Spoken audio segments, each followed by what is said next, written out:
forget the day we met. Your eyes so blue, me piercing through. I can't forget the day we met. Your smile so bright, it made me swoon. Our love is like a summer's day, hot and endless in a magic way. Whenever I see you, all I can think is my summer love. Been waiting for you, my love.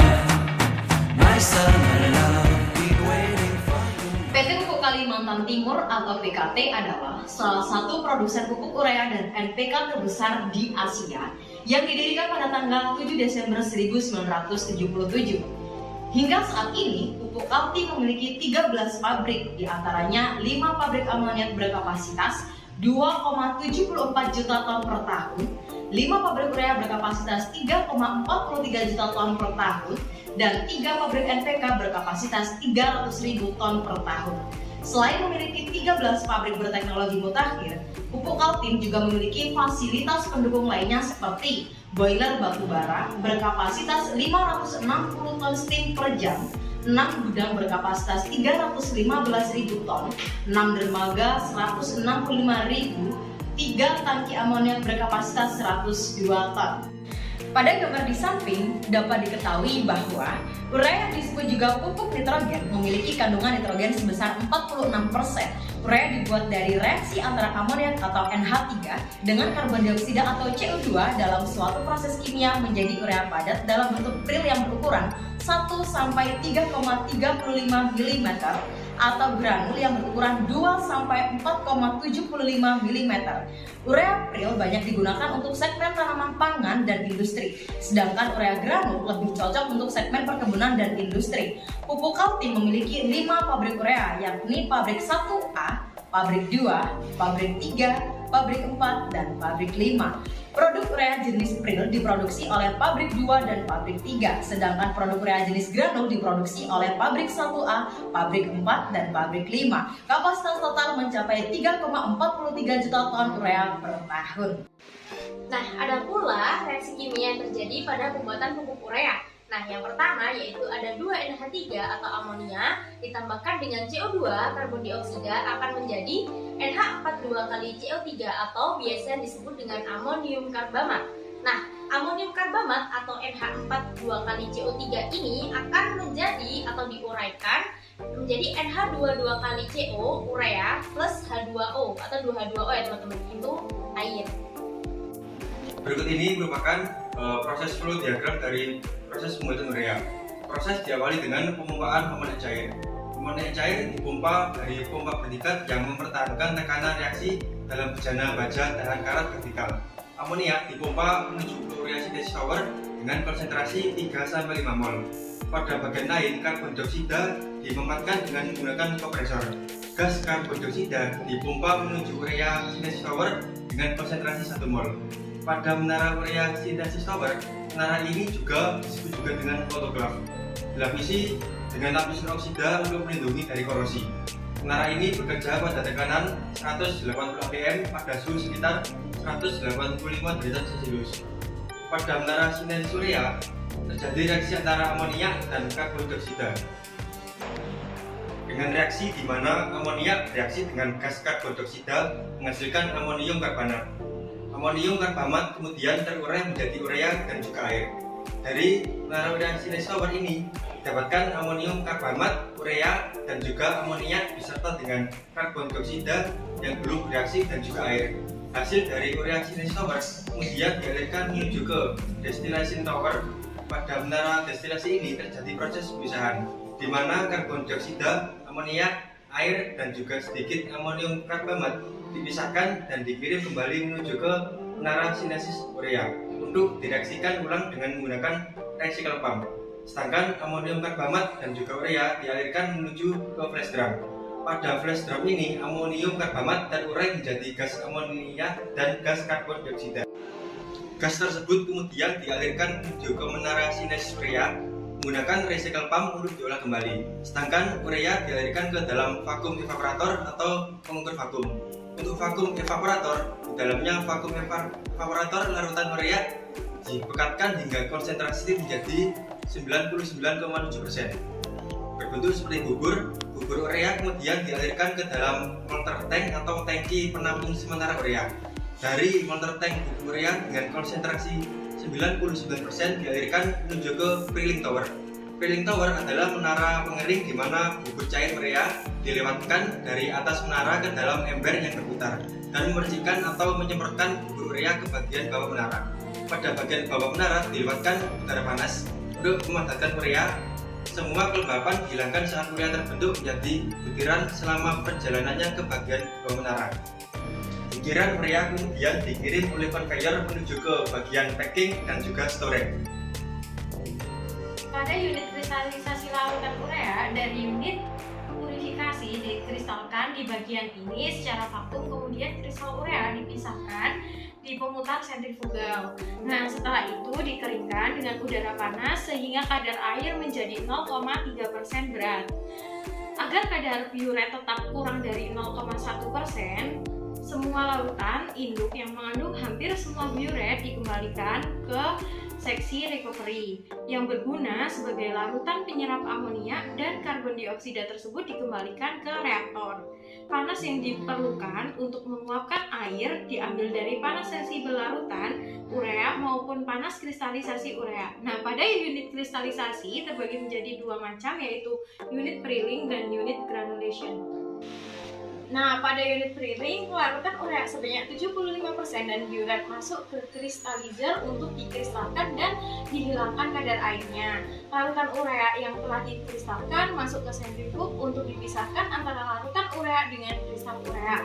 Larutan urea masuk ke dalam motor liquor tank, sedangkan urea dengan bentuk kristal masuk ke dalam freezing dryer untuk dikeringkan, kemudian masuk ke silon untuk dipisahkan dengan debu. Debu masuk ke separator, sedangkan kristal urea masuk ke melter untuk dilelehkan. Dalam Preling Tower, kadar air dibuat sekecil mungkin agar diperoleh butiran yang keras. Kemudian butiran tersebut disaring dengan screening untuk memisahkan butiran-butiran yang berukuran sebesar 1-3 mm. Nah, pada unit granulation berfungsi untuk membentuk granul urea dari melt urea. Prinsip kerjanya adalah melt urea dari unit purifikasi dengan konsentrasi urea tertentu akan disemprotkan ke granulator. Nah, pada granulator ini akan difluidasi dengan udara secara searah. Larutan urea yang sudah dipekatkan sehingga 98% diumpankan ke granulator oleh urea solution feed pump. Larutan urea dispray ke arah permukaan recycle urea ini dengan udara spotting dengan granulator melalui spray nozzle. Larutan urea yang dispray ke atas permukaan recycle pada saat bersamaan kandungan uap air dalam larutan urea diuapkan. Kandungan air dalam urea granul menjadi kurang dari 0,25% berat dan memiliki ukuran partikel urea sebesar 2-4 mm. Didapatkan pada penjelasan heat exchanger, yaitu data yang didapatkan berdasarkan spesifikasi heat exchanger pada pabrik keempat PT Pupuk Kalimantan Timur dengan tipe shield and tube heat exchanger dengan tema BEM. Nah, lalu panjang tube L yaitu ada 6 meter, lalu jumlah panas beban Q bisa dilihat pada penjelasan di atas. Nah, akan tetapi ada pula di sini digambarkan bentuk dari cup yang digunakan pada pabrik PT Pupuk Kalimantan Timur pabrik keempat. Nah, berdasarkan pada penjelasan menunjukkan bahwa acuan dari standar internasional yaitu TEMA atau Tema Tubular Exchange and Manufacturers Association tentang perhitungan perancangan bagi seluruh heat exchanger jenis shield and tube yang merupakan salah satu alat yang ada pada instansi pabrik keempat PT Pupuk Kalimantan Timur. Nah, dengan menggunakan konduktivitas termal material karbon steel sebesar 54 W/m²K. Nah, pada konduktivitas termal ini stainless steel sebesar 504 dengan selisih 72,2%. Nah, dapat disimpulkan bahwa perbedaan konduktivitas termal ini yang tinggi suatu material tidak terlalu berpengaruh kepada diameter dalam shield dan jumlah tube. Nah, pada perhitungan mengancam massa, yaitu ada pada alat yang pertama dan alat kedua. Dengan alat pertama basis 1 jam operasi. Nah, perlu kalian tahu bahwasanya rancang massa total yaitu in sama dengan out. Nah, dapat dilihat pada tabel pada perhitungan neraca masa yang pertama, yaitu pada perhitungan heat exchanger dengan basis 1 jam operasi. Kalian perlu tahu bahwasanya neraca masa total adalah in sama dengan out. Nah, dapat dilihat pada tabel bahwasanya komponen yang ada yaitu ada nitrogen, hidrogen, amonia. Yang pertama kalian harus tahu MR dari nitrogen, hidrogen, dan amonia. Dapat dilihat pada tabel bahwasanya nitrogen dengan MR 28 gram per mol, sedangkan hidrogen 2 gram per mol, dan amonia 17 gram per mol. Lalu pada fraksi massa, nitrogen yaitu 1, hidrogen 0, amonia 0. Pada fraksi mol yaitu nitrogen 1, hidrogen 0, amonia 0 dengan subtotal 1. Sedangkan pada laju alir massa dengan satuan kilogram per jam, nitrogen 31390,02, hidrogen 0, dan amonia 0. Nah, next pada laju alir mol yaitu nitrogen sebesar 1121,07, hidrogen 0, amonia 0 dengan subtotal 1121,07.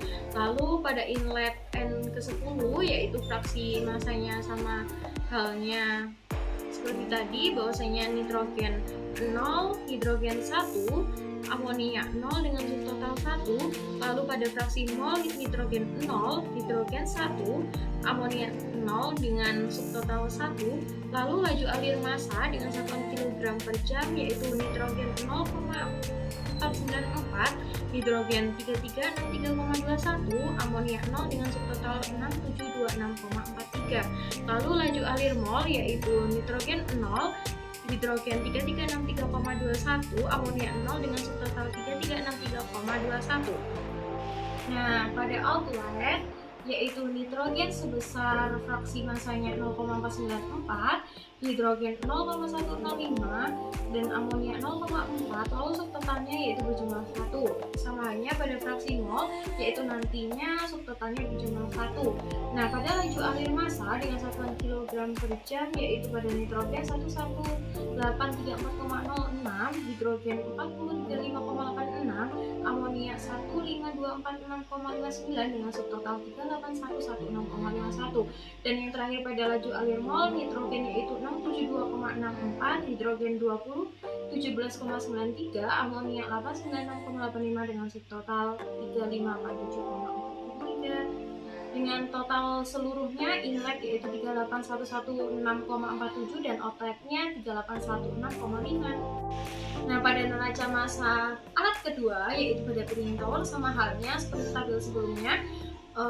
Angka yang dimaksudkan dapat diketahui bahwasanya kapasitas produksi yaitu 570.000 ton per jam, 1 tahun operasinya 330 jam, 1 hari kerjanya 24 jam, maka basis yang digunakan yaitu 1 jam operasi.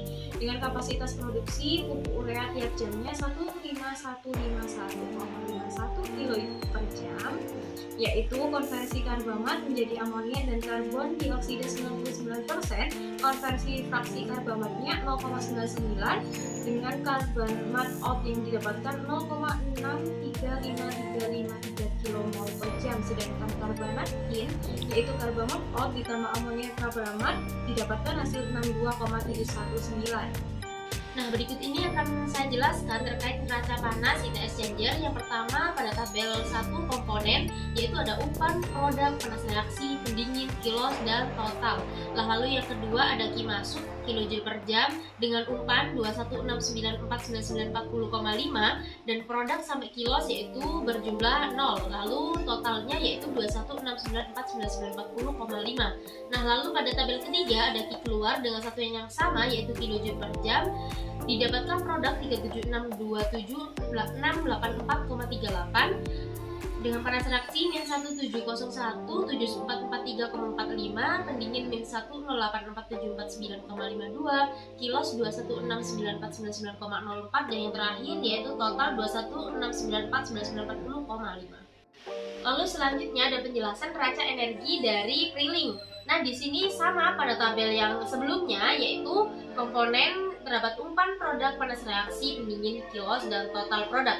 Lalu yang tabel kedua Ki masuk kilojoule per jam, satuannya yaitu umpan ada 8843111,13, produk sampai kilos bernilai 0 dan totalnya yaitu 8843111,13. Lalu ada Ki keluar dengan satu yang sama kilojoule per jam, ada produk 2635141,42 dengan panas reaksi 5765814,15, pendingin min 4421555,55, kilos 8843111,11 dan yang terakhir yaitu total 8843111,13.